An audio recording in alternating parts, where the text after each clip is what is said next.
A carbon market is a financial mechanism that enables the buying and selling of carbon credits or allowances, with the goal of reducing greenhouse gas emissions and combating climate change. Carbon markets operate within the framework of emissions trading systems or through voluntary carbon offset programs. These markets create economic incentives for entities to reduce their carbon footprint by either directly reducing emissions or investing in carbon reduction projects elsewhere, thereby offsetting their emissions. Here are the key components and types of carbon markets. Compliance markets. Compliance carbon markets operate under regulatory frameworks, such as cap-and-trade systems, where governments set a cap on total allowable emissions for covered sectors or entities. Emission allowances or credits equivalent to the cap are distributed or auctioned, and covered entities must hold enough allowances to cover their emissions. They can buy additional allowances if needed or sell surplus allowances if they have reduced emissions below their allocated amount. Voluntary markets. Voluntary carbon markets operate outside of mandatory regulatory requirements and allow organizations or individuals to voluntarily purchase carbon offsets or credits to compensate for their emissions. Buyers in voluntary markets are motivated by corporate social responsibility, sustainability goals, reputation enhancement, or to align with stakeholder expectations. Carbon offset projects in voluntary markets can include renewable energy projects, afforestation/reforestation initiatives, methane capture, energy efficiency improvements, and more. Carbon credits and offsets. Carbon credits or offsets represent a reduction, removal, or avoidance of greenhouse gas emissions equivalent to 1 metric ton of carbon dioxide or its equivalent. These credits are generated from certified emission reduction projects that adhere to recognized standards and methodologies, such as the Clean Development Mechanism, Verified Carbon Standard, Gold Standard, and others.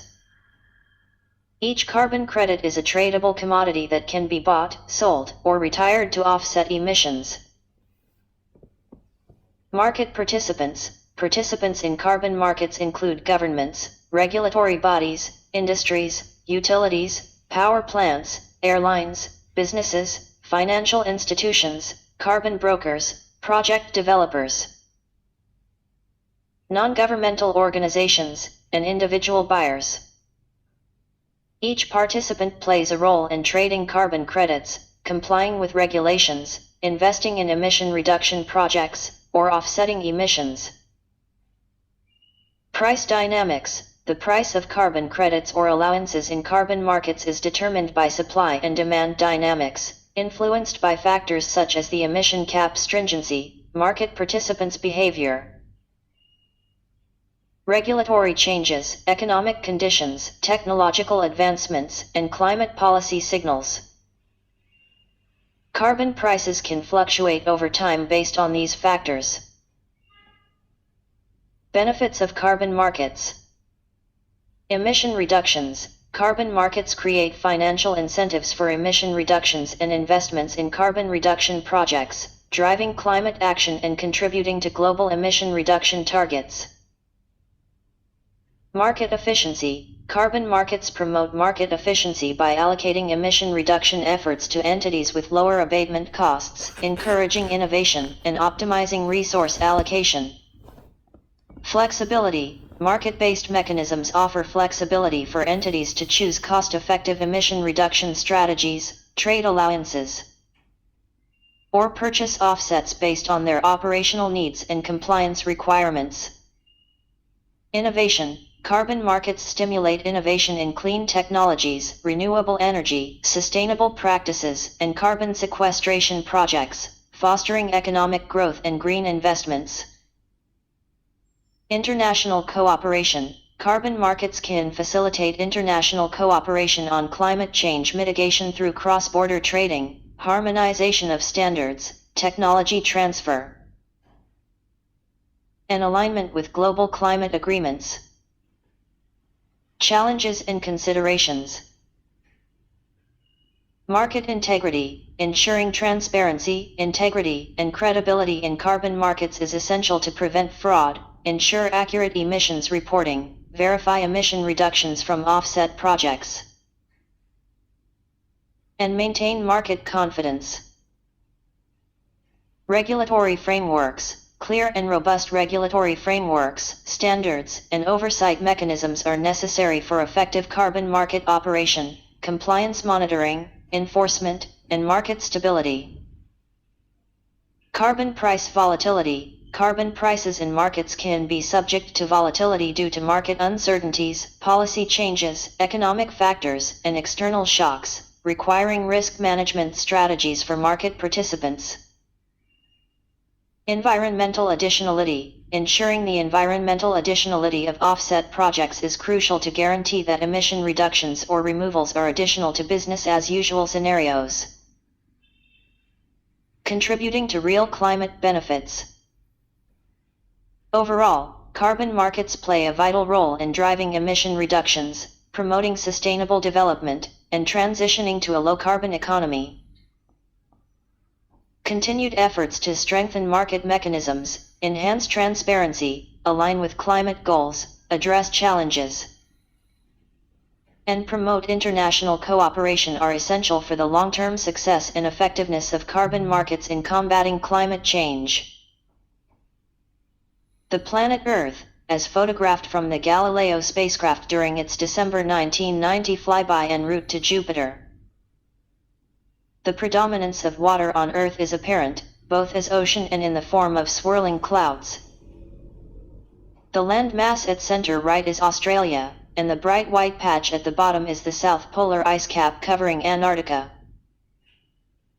The mean distance of Earth from the Sun is about 149,600,000 kilometers. The planet orbits the Sun in a path that is presently more nearly a circle than are the orbits of all but two of the other planets, Venus and Neptune. Earth makes one revolution, or one complete orbit of the Sun, in about 365.25 days. The direction of revolution counterclockwise as viewed down from the north is in the same sense, or direction, as the rotation of the Sun. Earth's spin, or rotation about its axis, is also in the same sense, which is called direct or prograde. The rotation period, or length of a sidereal day 23 hours, 56 minutes, and 4 seconds is similar to that of Mars.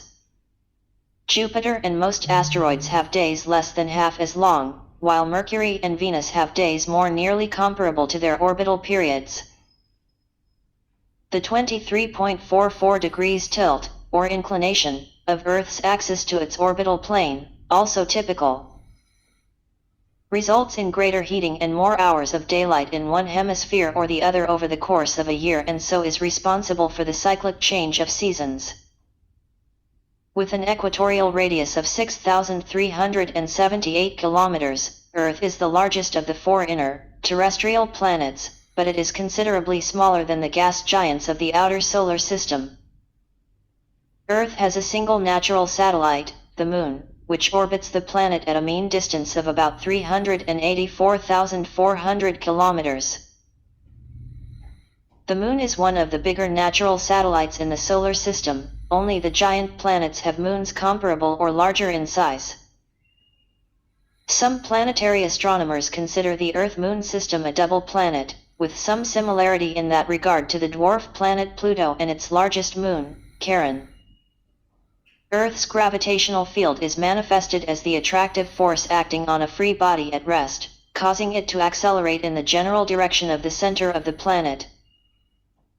Departures from the spherical shape and the effect of Earth's rotation cause gravity to vary with latitude over the terrestrial surface. The average gravitational acceleration at sea level is about 980 cm/sec2. Earth's gravity keeps the Moon in its orbit around the planet and also generates tides in the solid body of the Moon.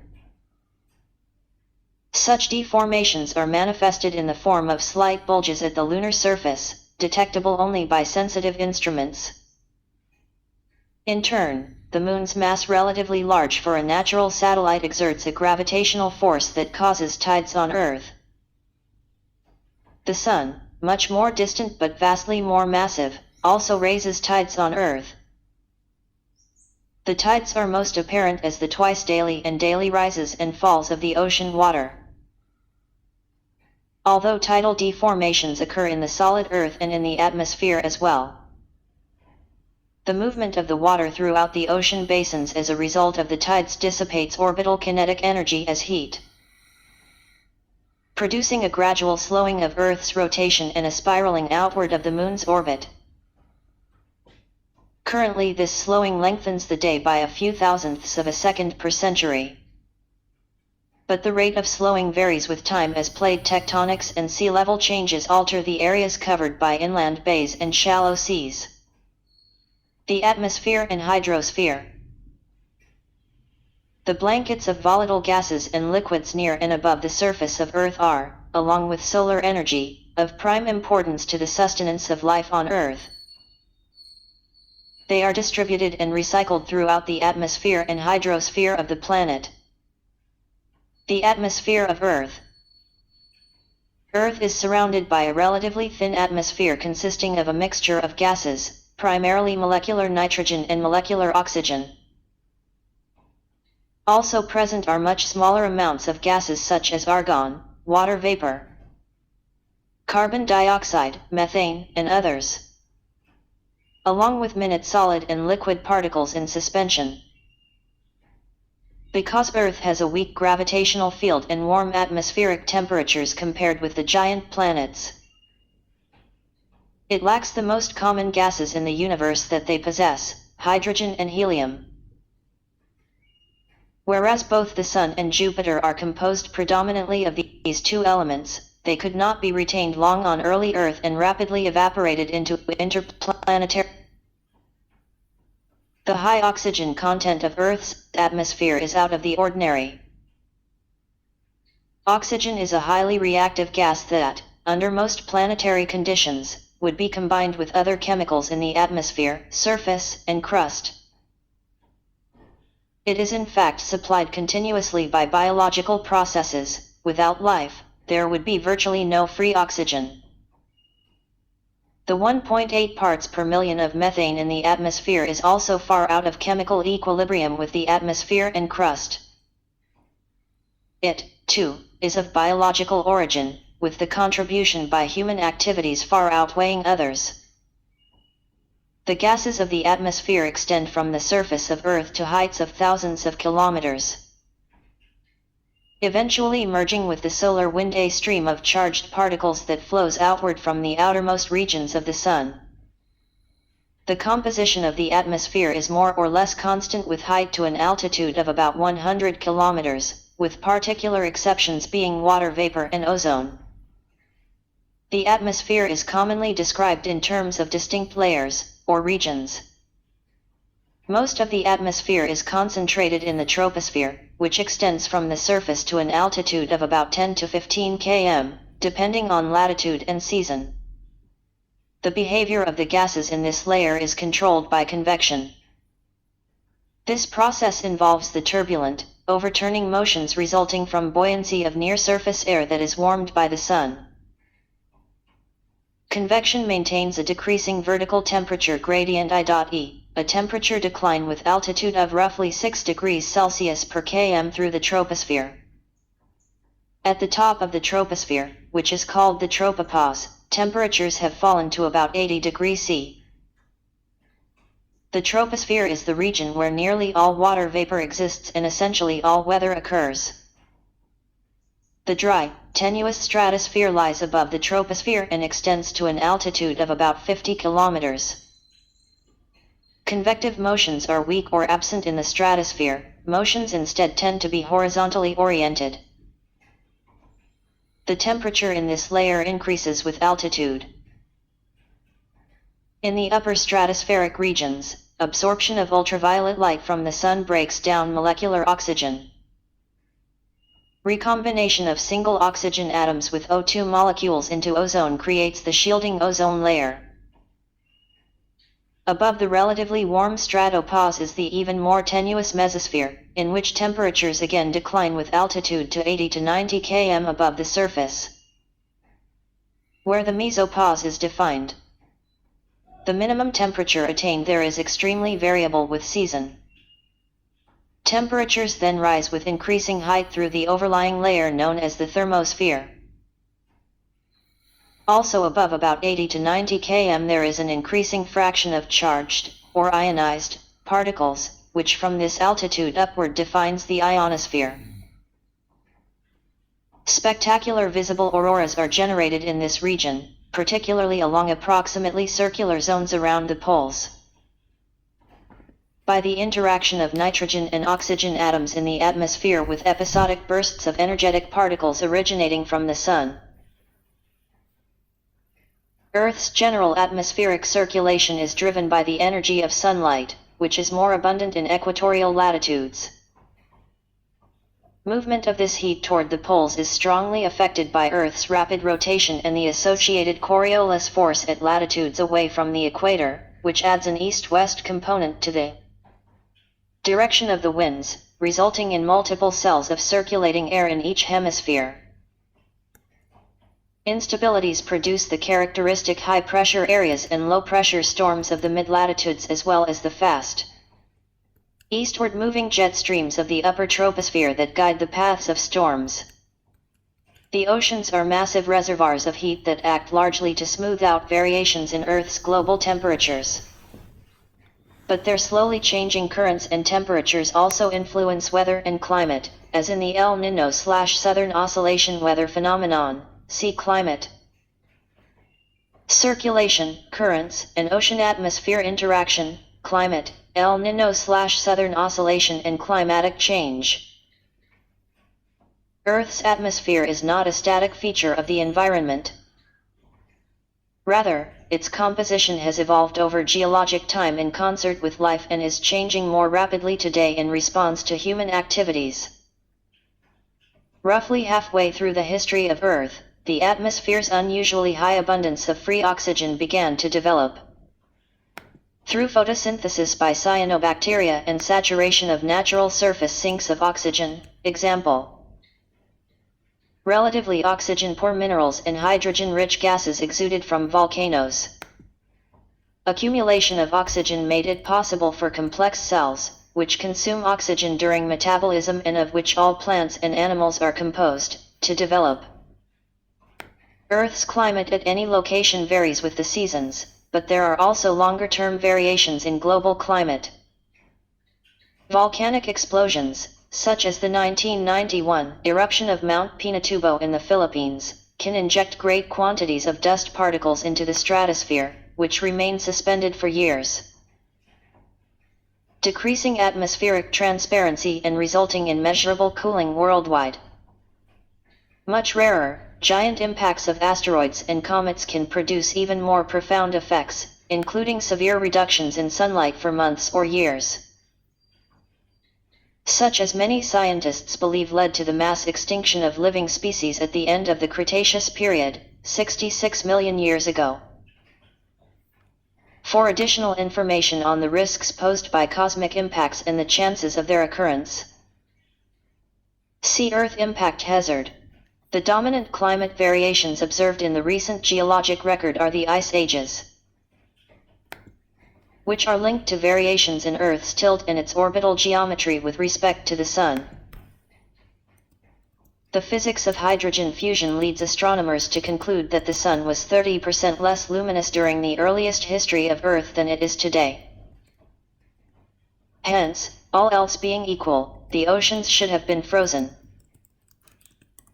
Observations of Earth's planetary neighbors, Mars and Venus, and estimates of the carbon locked in Earth's crust at present suggest that there was much more carbon dioxide in Earth's atmosphere during earlier periods. This would have enhanced warming of the surface via the greenhouse effect and so allowed the oceans to remain liquid. Today there is 100,000 times more carbon dioxide buried in carbonate rocks in Earth's crust than in the atmosphere, in sharp contrast to Venus, whose atmospheric evolution followed a different course. On Earth, the formation of carbonate shells by marine life is the principal mechanism for transforming carbon dioxide to carbonates. Abiotic processes involving liquid water also produce carbonates, albeit more slowly. On Venus, however, life never had the chance to arise and to generate carbonates. Because of the planet's location in the solar system, early Venus received 10 to 20% more sunlight than falls on Earth even today, despite the fainter young sun at the time. Most planetary scientists believe that the elevated surface temperature that resulted kept water from condensing to a liquid. Instead, it remained in the atmosphere as water vapor, which, like carbon dioxide, is an efficient greenhouse gas. Together the two gases caused surface temperatures to rise even higher so that massive amounts of water escaped to the stratosphere, where it was dissociated by solar ultraviolet radiation. With conditions now too hot and dry to permit abiotic carbonate formation, most or all of the planet's inventory of carbon remained in the atmosphere as carbon dioxide. Models predict that Earth may suffer the same fate in a billion years, when the Sun exceeds its present brightness by 10 to 20%. Between the late 1950s and the end of the 20th century, the amount of carbon dioxide in Earth's atmosphere increased by more than 15% because of the burning of fossil fuels, example coal, oil, and natural gas, and the destruction of tropical rainforests, such as that of the Amazon River basin. Computer models predict that a net doubling of carbon dioxide by the middle of the 21st century could lead to a global warming of 1.5 to 4.5 degrees Celsius averaged over the planet, which would have profound effects on sea level and agriculture. Although this conclusion has been criticized by some on the basis that the warming observed so far has not kept pace with the projection,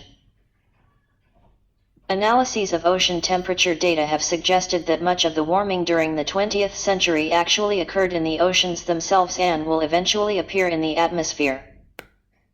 Another present concern regarding the atmosphere is the impact of human activities on the stratospheric ozone layer. Complex chemical reactions involving traces of man-made chlorofluorocarbons were found in the mid-1980s to be creating temporary holes in the ozone layer, particularly over Antarctica during polar spring. Yet more disturbing was the discovery of a growing depletion of ozone over the highly populated temperate latitudes.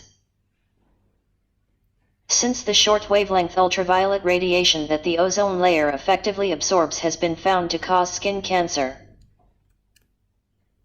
international agreements in place to halt the production of the most egregious ozone-destroying CFCs will eventually halt and reverse the depletion, but only by the middle of the 21st century. Because of the long residence time of these chemicals in the stratosphere. The hydrosphere. Earth's hydrosphere is a discontinuous layer of water at or near the planet's surface. It includes all liquid and frozen surface waters, groundwater held in soil and rock, and atmospheric water vapor. Unique within the solar system, the hydrosphere is essential to all life as it is presently understood. Earth has a surface area of roughly 510,066,000 square km. Almost 71% of Earth's surface is covered by saltwater oceans. The total volume of liquid water on Earth is about 1.39 billion cubic km, and it has an average temperature of about 4 degrees Celsius. Not far above the freezing point of water.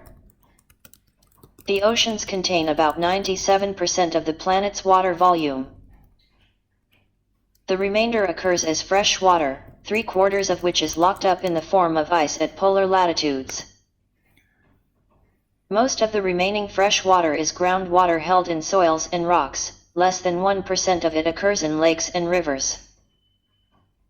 In terms of percentage, atmospheric water vapor is negligible.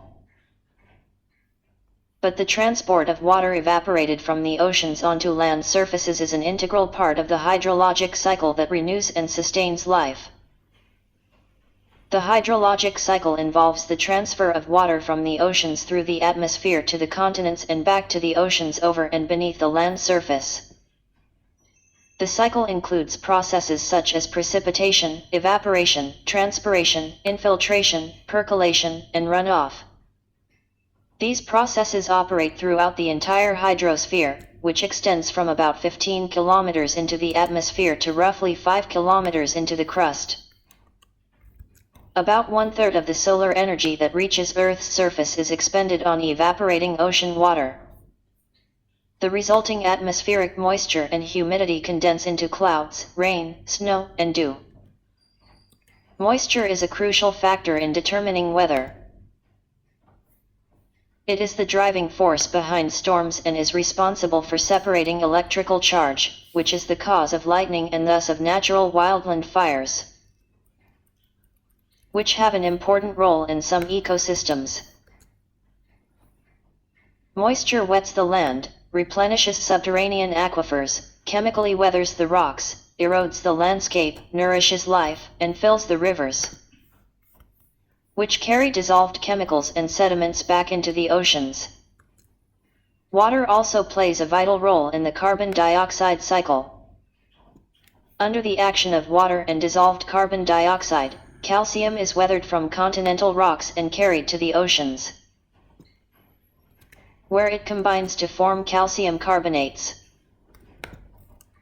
Eventually, the carbonates are deposited on the seafloor and are lithified to form limestones. Some of these carbonate rocks are later dragged deep into Earth's interior by the global process of plate tectonics and melted, resulting in a rare release of carbon dioxide into the atmosphere. Cyclic processing of water, carbon dioxide, and oxygen through geologic and biological systems on Earth has been fundamental to maintaining the habitability of the planet with time and to shaping the erosion and weathering of the continents.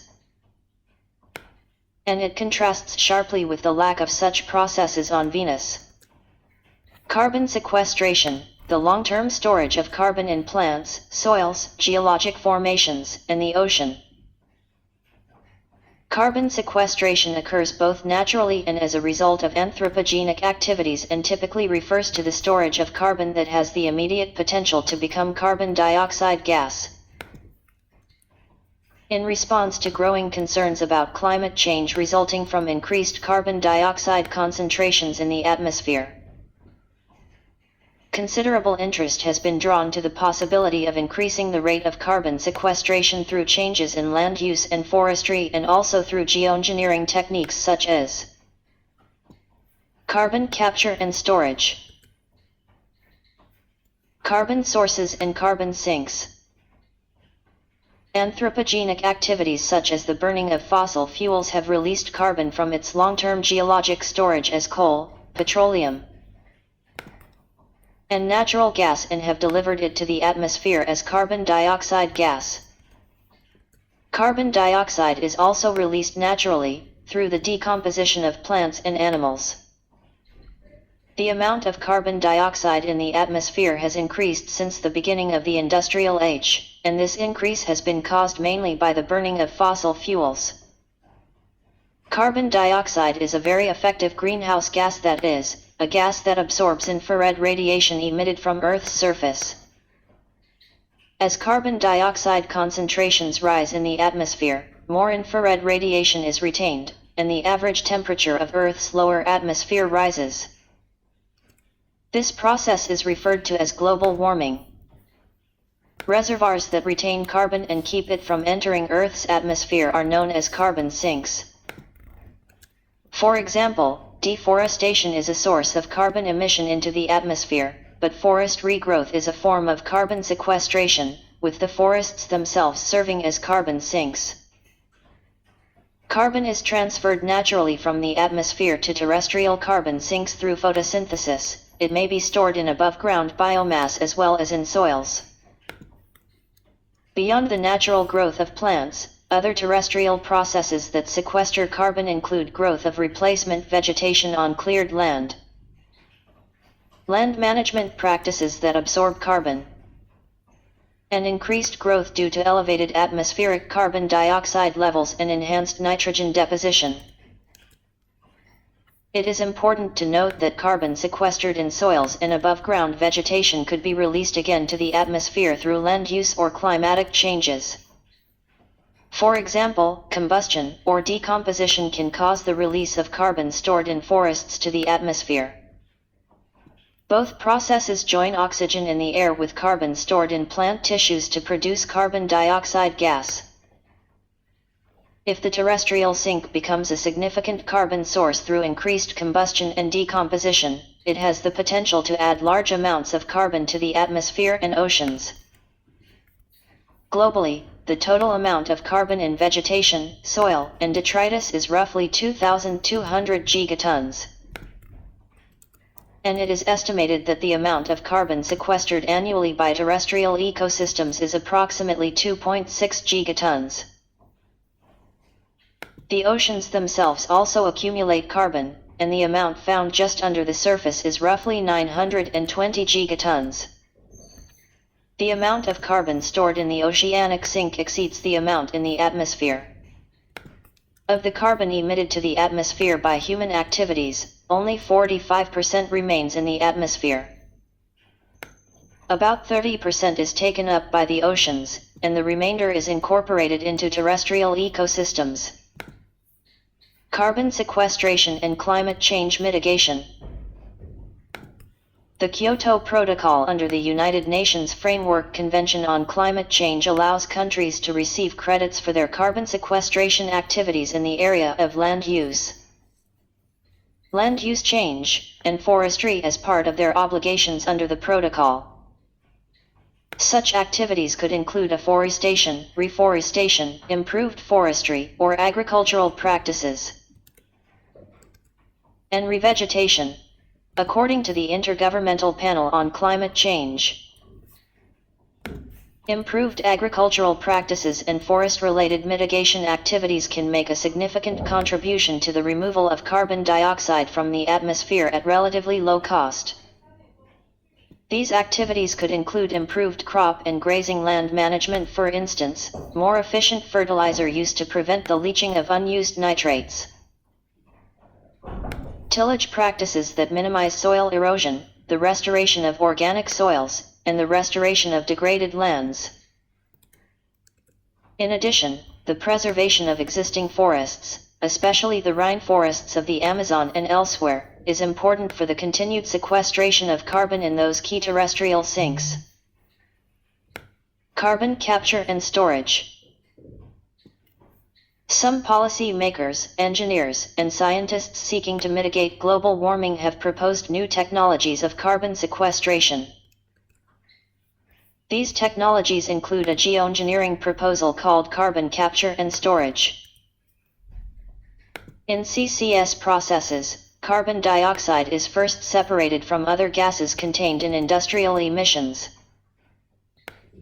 It is then compressed and transported to a location that is isolated from the atmosphere for long-term storage. Suitable storage locations might include geologic formations such as deep saline formations, sedimentary rocks whose pore spaces are saturated with water containing high concentrations of dissolved salts, depleted oil and gas reservoirs, or the deep ocean. Although CCS typically refers to the capture of carbon dioxide directly at the source of emission before it can be released into the atmosphere, it may also include techniques such as the use of scrubbing towers and artificial trees to remove carbon dioxide from the surrounding air. There are many economic and technical challenges to implementing carbon capture and storage on a large scale. The IPCC has estimated that carbon capture and storage would increase the cost of electricity generation by about 1 to 5 cents per kilowatt hour, depending on the fuel, technology, and location. Leakage of carbon from reservoirs is also a concern, but it is estimated that properly managed geological storage is very likely, that is, 66 to 90% probability, to retain 99% of its sequestered carbon dioxide for over 1,000 years. Scrubbing tower, a form of carbon capture in which carbon dioxide is removed from air funneled into a large, confined space by wind-driven turbines. As air is taken in, it is sprayed with one of several chemical compounds, such as sodium hydroxide or calcium hydroxide. These chemicals react with the CO2 in the air to form carbonate precipitates and water, and these byproducts could then be piped to safe storage locations. So far, several prototypes have been built. However, most climatologists maintain that an enormous number of scrubbing towers would be needed to counteract rising atmospheric CO2 concentrations at a global scale. Biochar, form of charcoal made from animal wastes and plant residues that undergo pyrolysis, a process that rapidly decomposes organic material through anaerobic heating. A technique practiced for many centuries by tribes of the Amazon rainforest, the production of biochar is traditionally used in land clearing activities and soil enrichment. Biochar is also useful for sequestering carbon by circumventing the normal decomposition process or acting as a fertilizer to enhance the sequestration rate of growing biomass. As a result, many scientists and environmentalists consider the production of biochar as a potential geoengineering technique.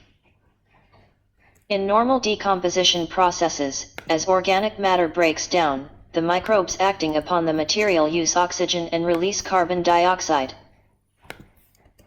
If, however, the material were cooked in the absence of oxygen, it would decompose rapidly through pyrolysis.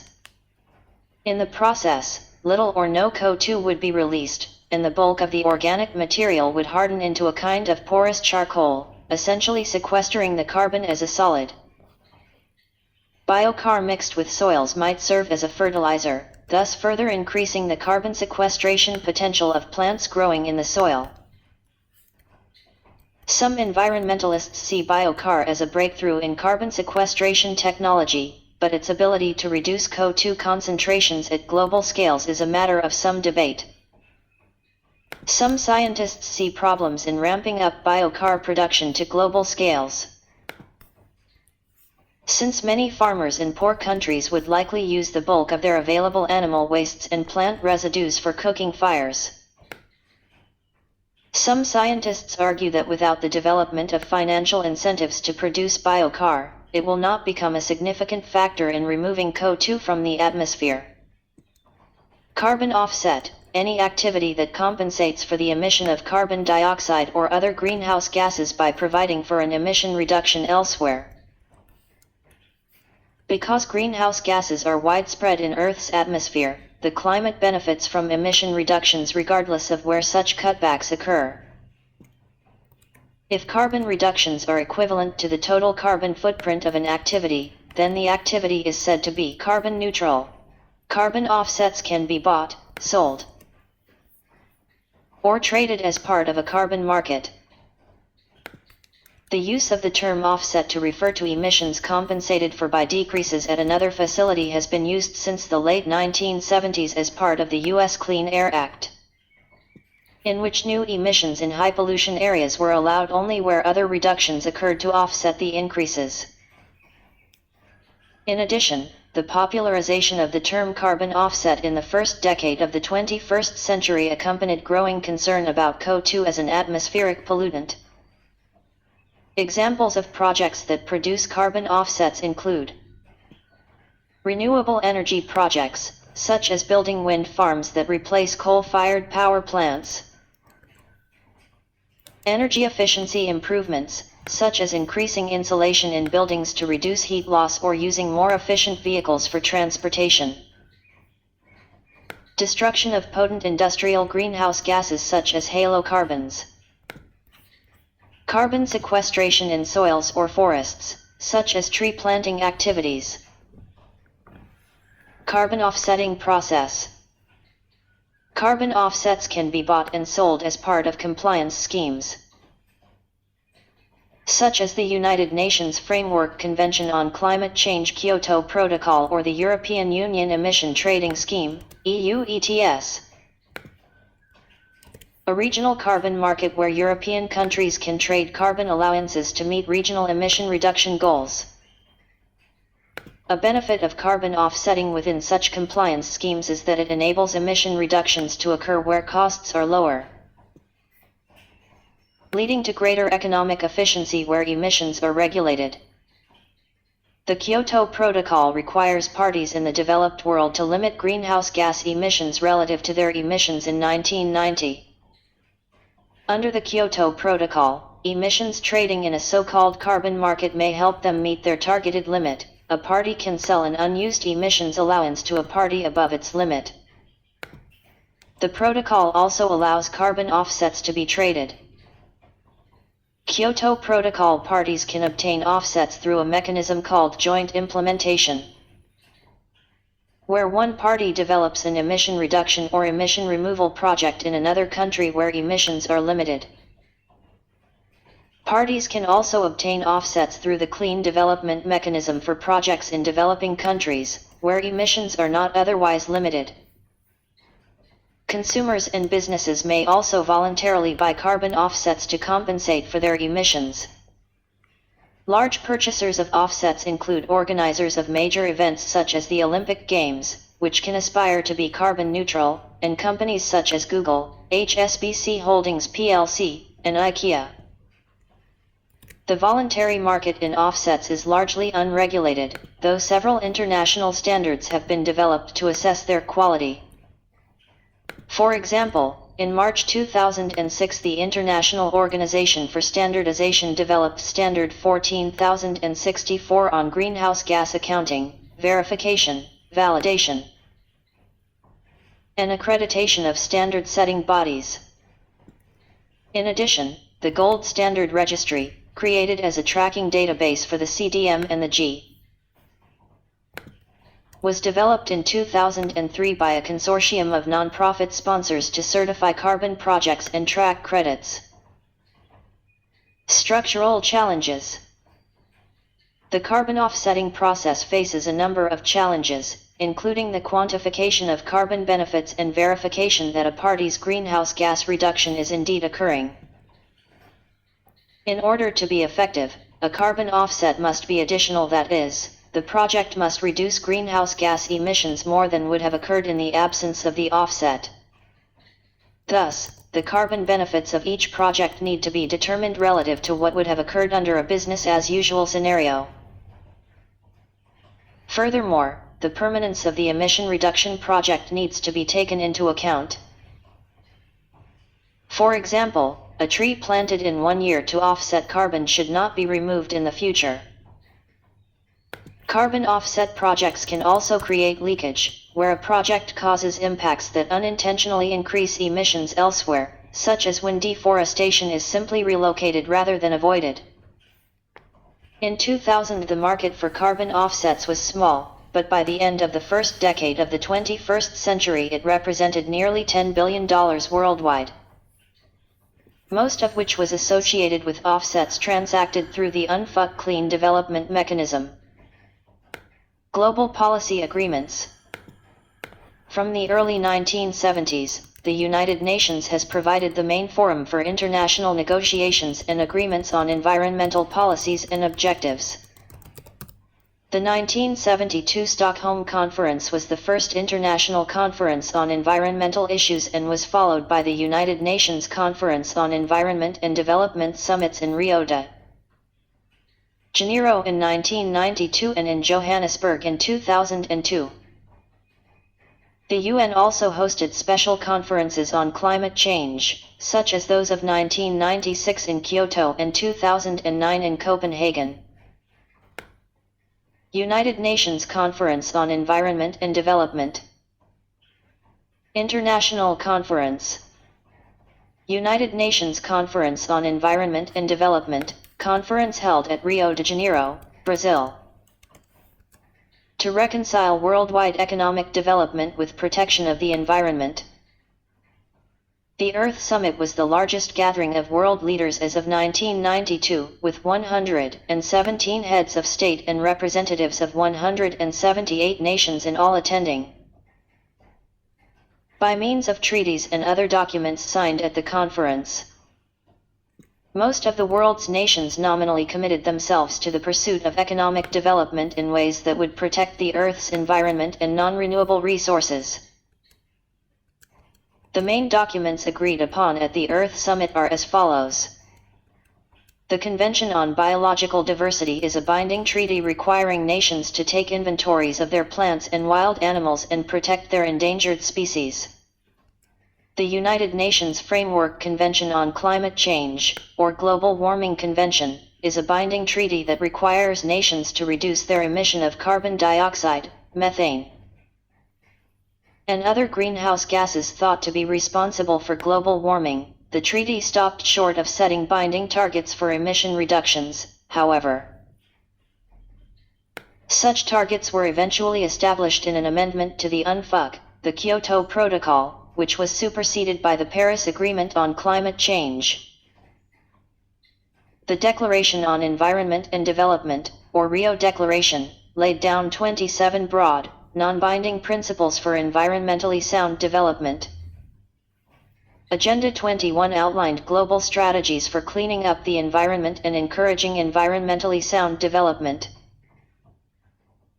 The Statement of Principles on Forests, aimed at preserving the world's rapidly vanishing tropical rainforests, is a non-binding statement recommending that nations monitor and assess the impact of development on their forest resources and take steps to limit the damage done to them. The Earth Summit was hampered by disputes between the wealthy industrialized nations of the North and the poorer developing countries of the South, i.e., Africa, Latin America, the Middle East, and parts of Asia. In general, the countries of the South were reluctant to hamper their economic growth with the environmental restrictions urged upon them by the North unless they received increased Northern financial aid, which they claimed would help make environmentally sound growth possible.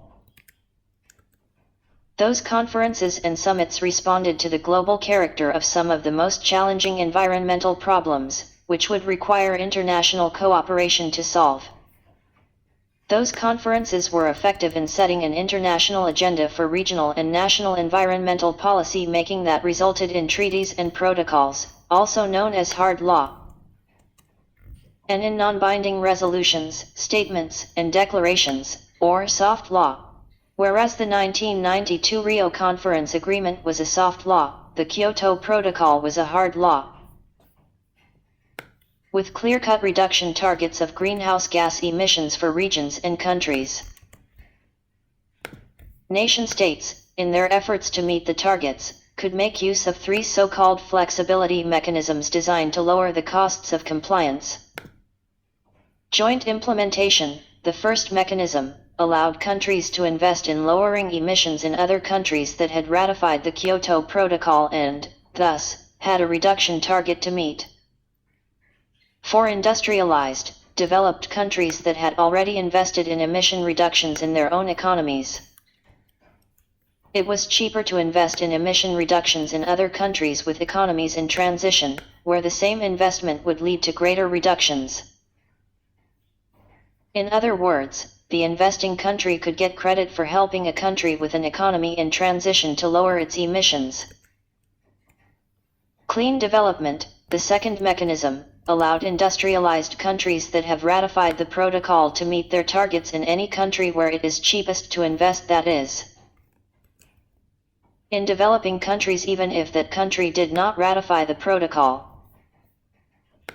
That mechanism is not undisputed, since it involves questions of intervention in the economies of developing countries, which may have an impact on the economic development of those countries.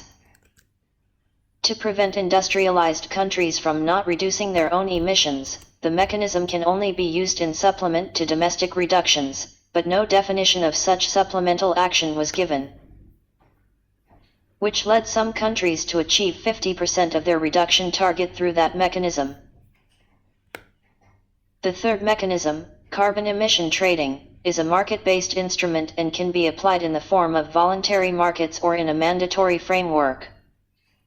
Most trading schemes are based on a cap-and-trade model. A central authority puts a cap on the overall carbon emissions allowed in a country or region. Within that cap, emission rights are allocated to the polluters, and emissions produced beyond those rights are penalized.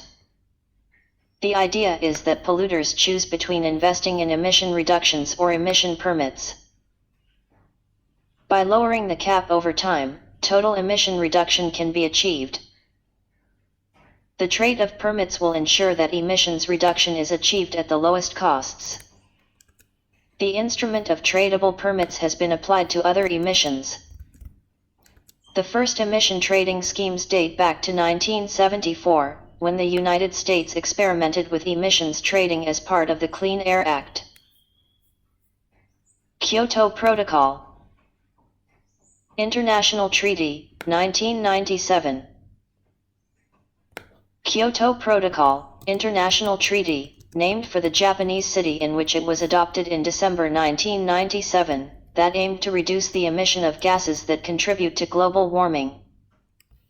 In force since 2005, the protocol called for reducing the emission of 6 greenhouse gases in 41 countries plus the European Union to 5.2% below 1990 levels during the commitment period 2008 to 12.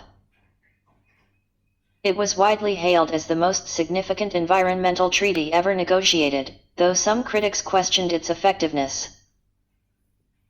The Kyoto Protocol was adopted as the first addition to the United Nations Framework Convention on Climate Change, an international treaty that committed its signatories to develop national programs to reduce their emissions of greenhouse gases. Greenhouse gases, such as carbon dioxide, methane, nitrous oxide, perfluorocarbons, hydrofluorocarbons, and sulfur hexafluoride, affect the energy balance of the global atmosphere in ways expected to lead to an overall increase in global average temperature, known as global warming. According to the Intergovernmental Panel on Climate Change, established by the United Nations Environment Programme and the World Meteorological Organization in 1988, the long-term effects of global warming would include a general rise in sea level around the world, resulting in the inundation of low-lying coastal areas and the possible disappearance of some island states, the melting of glaciers, sea ice, and Arctic permafrost.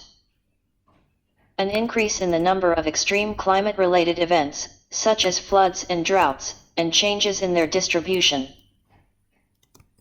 and an increased risk of extinction for 20 to 30% of all plant and animal species. The Kyoto Protocol committed most of the Annex I signatories to the UNFUC, consisting of members of the Organization for Economic Cooperation and Development and several countries with economies in transition to mandatory emission reduction targets, which varied depending on the unique circumstances of each country. Other signatories to the UNFUC and the Protocol, consisting mostly of developing countries, were not required to restrict their emissions. The Protocol entered into force in February 2005.